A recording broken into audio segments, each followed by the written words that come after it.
Bonjour tout le monde, bienvenue à Parlons motoneige en cette dernière semaine complète du mois de février. Mois de février qu'on peut qualifier d'exceptionnel pour la motoneige. Franchement, on a eu des conditions climatiques qu'on ne peut qu'espérer pour la motoneige. On a eu du froid, un petit peu de douceur pour ne pas trop geler dans les sentiers.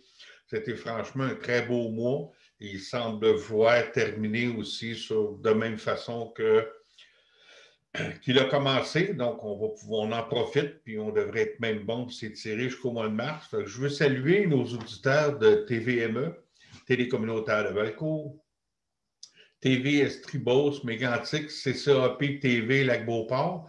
Je vous salue tous et toutes, devrais-je dire. C'est la dernière émission pour cette saison de Parlons motoneige.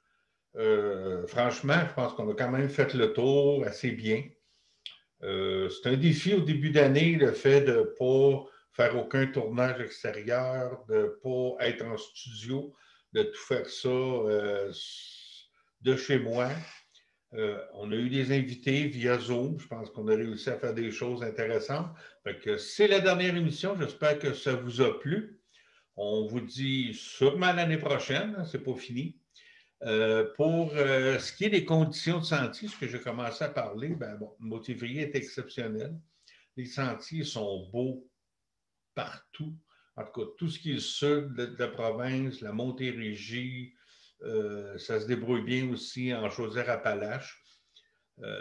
Tout le monde surface ses sentiers. C'est sûr qu'il y a certaines régions qui étaient très neigeuses habituellement, le sont beaucoup moins cette année, mais je pense qu'on réussit quand même à faire de bons sentiers. Je vais vous parler d'une randonnée que j'ai faite en fin de semaine, puis qu'on est moins porté à aller dans ces coins-là, puis je parle aussi bien là, des gens plus sur le bord du fleuve, mais qui sont quand même au sud du fleuve. Puis j'en ai peut-être déjà parlé une autre année, mais à chaque fois que j'y vais, c'est exceptionnel. Je suis allé vraiment à l'extrême sud des cantons de l'Est. Quaticook, Stansted, tous ces coins-là, Hereford, on est allé sur le mont Hereford. Je vous invite d'aller sur ça. Le sentier est surfacé jusqu'en haut. Le point de vue, c'est superbe, c'est une montagne. Là, fait que de monter le mont Hereford sans en vaut le détour. En plus, si vous prenez le sentier le plus au sud des cantons de l'Est, qui est à Stansted, ben, vous allez, le sentier est sur ce qu'on appelle le border, sur la ligne américaine, plus particulier encore pour plus ou moins une dizaine de kilomètres. Vous avez le sentier canadien et de l'autre côté, on a le sentier américain du Vermont. Les deux sentiers sont parallèles. C'est à côté de l'autre, des fois, il y a ça de distance entre les deux. C'est vraiment là. C'est exceptionnel de dire de rouler. Puis, on peut croiser un Américain. Il y a même une photo qui avait circulé l'année passée sur Internet où les deux surfaceurs, l'Américain et le Canadien, se sont croisés, chacun dans leur sentier. Les gars ont arrêté, ils se sont serrés la main. On ne pourra peut-être pas se serrer la main cette année. Bon, c'est une autre chose. Mais c'est vraiment là un coin à découvrir, le sud des cantons de l'Est. Puis je vous dirais que contrairement à plus en haut, plus la Montérégie, il y a moins de circulation. C'est pas, comme je vous dis, c'est pas très connu. Les sentiers sont très beaux. Les clubs font le mot, t'as de belle job. C'est vrai que allez-y pas toutes, là, ils vont être débordés parce qu'ils n'ont pas autant de circulation d'habitude. Mais bon, allez faire un tour, c'est un coin à découvrir. Il y a des très beaux sentiers, des bons bouts droits, des bouts dans le bois, c'est très varié. C'est bien, la signalisation est bonne. Que je vous invite à aller faire un tour là. Vous ne le regretterez pas. Parlant de tout ce qu'on vit cette année un peu particulier, je reviens aussi sur la COVID, le motoneige de COVID. Je n'ai pas bien le choix. Depuis le 8 février, on ne peut plus manger dans les relais chauffés. On, on sait une partie d'histoire, mais on ne la sait pas toute, peu importe. C'est une décision, il faut la respecter. La Fédération nous demande de le respecter. Fait que tout ce qu'on fait, c'est qu'on va chercher à manger dans un restaurant, un dépanneur, où on emmène notre lunch et on mange à l'extérieur. mais beaucoup de restaurants qui sont des relais de motoneige habituellement, ben, vont au moins vous offrir des take-out. Vous allez en dedans, vous commandez, prenez votre commande et on mange ça dehors. C'est comme ça. Ça va être comme ça jusqu'à la fin de la saison, j'imagine. On parle peut-être de changer de zone la semaine prochaine. On verra ce que ça va donner. Mais si jamais on peut aller dans les restaurants, bien, ça va être quantité de monde limitée. C'est pas sûr qu'on va partir et on dit ah ben là, je vais dîner à telle place à midi. Ben, ça se peut que c'est plein de restaurants. C'est vraiment. On n'est pas rendu. Peut-être qu'on va s'y rendre, je ne le sais pas. Mais bon, bon, je prends pour acquis on va manger sur notre siège de skidoo encore pour le reste de la saison. C'est un peu moins pire parce que les gros froids sont pas mal passés. Si on est à l'abri du vent une journée qui ne vente pas trop, c'est quand même correct. C'est pas. On est chanceux. Là. On fait de la motoneige, on se défoule, on réussit aussi à parler à nos amis en respectant la distance. Évidemment, on a des casques, on a des cagoules. On prend une pause sur le bord du sentier, c'est l'heure du midi. Bon, au moins, on jase, on voit du monde et on parle. Donc, Maud t'a dit que c'est le fun, en plus de faire de la motoneige. Fait que, bon, c'est quand même un compromis intéressant. Fait que je vous demande, ben, respectez toutes les consignes, soyez prudents. Puis probablement, très, très, très probablement qu'on aura un hiver normal l'an prochain. Je suis très confiant là, que tout va rentrer dans l'ordre d'ici les prochains mois, prochains 6 mois, là, dépendra de tous les vaccins, mais on va s'en sortir.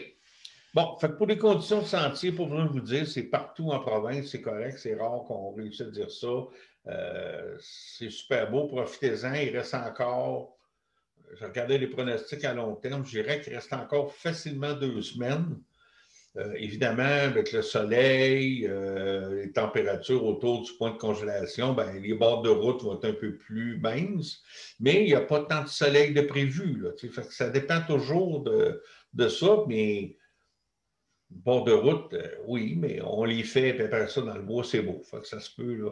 On en a, d'après moi, pour 2, puis peut-être 3 semaines encore de motoneige. Souhaitons-nous-le, parce que le printemps, il n'arrivera jamais avant la fin mars. Fait que profitons-en d'ici ce temps-là. Je vais vous parler un peu aussi, avant de finir l'émission, de sécurité. La sécurité dans les sentiers, ça appartient à tout le monde. Je vous répète souvent, la vitesse puis les essais de vitesse, moi, j'ai eu peur en fin de semaine. Je me suis fait couper, enfin, tout près de chez moi, je me suis fait couper quelqu'un qui n'a pas réussi à virer dans la courbe, m'a passé juste en avant de moi assez vite. Évidemment, cette personne-là roulait plus vite que ses capacités. Sûrement plus vite que la limite aussi, mais plus vite que ses capacités. Moi, ce que je vous dis toujours, roulez toujours selon vos capacités.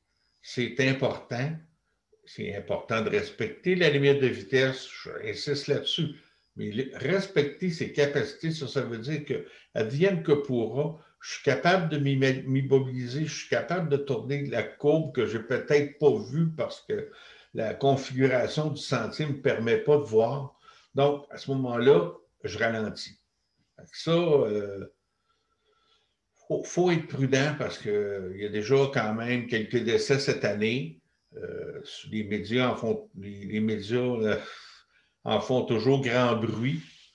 Il y a ça. Moi, je vous ai parlé aussi, puis je n'insisterai pas beaucoup là-dessus aujourd'hui parce qu'on en entend parler, ces médias sociaux, beaucoup, beaucoup, du hors-piste à proximité des sentiers. Nous, ici, le club de Valcourt, j'ai vérifié avec mes patrouilleurs encore en fin de semaine, on en a eu au début, puis pour l'instant, c'est assez c'est tranquille. Les gens respectent bien. On a une zone très critique à Valcourt. On a tout mis la signalisation nécessaire, le tublé d'automne. Passé encore là hier après-midi. C'est nickel. Personne n'est allé. C'est parfait. Il faut que ça continue. Il faut respecter les cultures des agriculteurs. C'est important pour bien finir notre saison, pour être capable de débuter, puis qu'on n'ait pas de sentier de fermé. C'est important. Dans les activités à venir, c'est ce qui m'a fait tellement défaut cette année de vous parler d'activités parce que c'était tout annulé une après l'autre. Une activité qui a été reportée, pas à cause de la COVID, mais qui avait été reporté à cause du manque de neige et que la majorité des sentiers au Québec n'étaient pas ouverts en janvier, mi-janvier à peu près, je ne me souviens plus de la date exacte, c'est le fameux week-end porte ouverte qui va se tenir le 27-28 février, c'est-à-dire en fin de semaine. C'est quoi porte ouverte pour ceux qui ne savent pas? C'est que vous pouvez venir dans les sentiers de motoneige, en motoneige évidemment, avec vos immatriculations, être assuré, porter les casques et tout, mais vous n'avez pas besoin du fameux droit d'accès. Les sentiers sont gratuits en fin de semaine, samedi et dimanche. 2 jours seulement. On vous demande de vous enregistrer d'avance si c'est possible de le faire sur le site de la Fédération Porte Ouverte. Vous mettez tout, vous sortez votre papier, vous avez tout votre pédigré, tout est écrit. Si vous avez un contrôle, vous montrez le papier, tout est là. C'est encore plus simple que de sortir tous les autres papiers. De s'enregistrer à l'avance, c'est une très bonne pratique. Ce n'est pas obligatoire, mais c'est une bonne pratique, ça va vous faciliter les choses. Fait que s'il fait beau en fin de semaine, je pense que c'est ce qu'il annonce, il faut redoubler de prudence. Il y a des gens qui vont être là avec possiblement des vieilles motoneiges ou des motoneiges plus récentes qui utilisent normalement plus sur leur terre personnelle. Ah, on va aller voir les sentiers en fin de semaine, on a le droit et c'est fait pour ça. C'est fait pour que vous découvriez nos sentiers, que vous aimez ça. Puis peut-être que l'année prochaine, vous serez membre avec nous, qui sait. Mais on veut montrer aux gens que les sentiers de motoneige, c'est beau, c'est bien entretenu, les clubs travaillent fort. Fait qu'on vous invite à venir découvrir nos sentiers 27-28. C'est à grandeur de la province. C'est pas juste le Club des pionniers, c'est pas juste les cantons de l'Est, c'est partout en province, où que vous soyez. Vous avez accès gratuitement samedi et dimanche aux sentiers. Il faut tout respecter les couvre-feux à 8 heures. Rien qui change là-dedans, là, mais vous avez accès aux sentiers. Fait que c'est ce qui finit notre saison de Parlons Motoneige. Moi, ça m'a fait plaisir d'animer ça, de vous donner toute l'information qu'on pouvait avoir. On essaie d'être le plus précis possible. Je vous invite, pour les conditions de sentier, à continuer à aller voir le e-motoneige sur la Fédération de motoneige, même de le télécharger dans votre téléphone. C'est 3,99 à vie, c'est pas cher.